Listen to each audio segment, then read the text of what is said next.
dominant narrative that people have told about the mainline churches over the last couple of decades is it's a narrative of decline and fall. When we look at the post-World War II highs of the mainline denominations, we see an incredible percentage of Americans engaged in mainline churches. And then over the last few decades, through defections, through theological and liturgical controversies, through issues like civil rights and the place of women and gays and lesbians in the church, there have been massive numbers of people who have walked out of their churches and out of their denominations. And it stands in sharp contrast to the experience that I and a lot of people have had in their mainline denominations, in their individual churches. And so I think it's worth our spending a little bit of time examining this narrative to see where the truths and where the falsehoods are in it. It is part of a larger cultural narrative. And so although people often highlight the mainline churches, the Episcopal Church, the Methodist Church, the Presbyterian Church of the USA, the Congregational Church, the truth is that there have been numerical declines across virtually every Christian denomination. Without the influx of Catholic immigrants, the Roman Catholic Church would have suffered a decline over the last few decades. And in fact, if you took all the people who have left the Roman Catholic Church and created a new denomination, it would be the second largest denomination in the country. The largest Protestant denomination, the Southern Baptist Church, is also facing a decline in the number of baptisms, which is how they measure people in the seats. And then to go along with that, we have what is demographically referred to by many religious scholars as the rise of the nuns, N-O-N-E-S. These are the people who on surveys about religion answer none of the above. Some of these are people who have left a Christian or other tradition. Some of them are people who have never been part of a tradition. But the Pew Foundation did a study in November of 2015 and discovered that currently 23% of American adults identify as a nun of the above. And the numbers get exponentially higher as you look at younger adults. So teenagers, young adults tend to be nuns at a much higher rate. This is part of a growing skepticism about Christianity as it's most publicly practiced.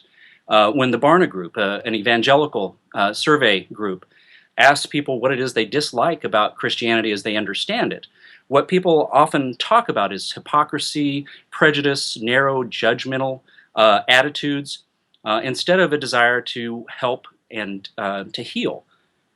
And so where the mainline churches find themselves is in a really interesting cultural shift. Part of it has to do with attitudes about Christianity, but part of it is a larger shift having to do with whether people are formal joiners or not. And it's not just churches who have experienced a decline in recent years. You may have noticed in your town or on your commute that civic organizations now are advertising on billboards. And you've got the Lions Club, the Kiwanis Club, different things that used to be sort of an honor to be asked to join this, are seeking new members because they're experiencing a huge decline in membership. It's something that has been discovered across the board. In fact, Robert Putnam, the sociologist, even wrote in his sort of classic contemporary text, Bowling Alone, about how there's been a decline in the number of people bowling in bowling leagues.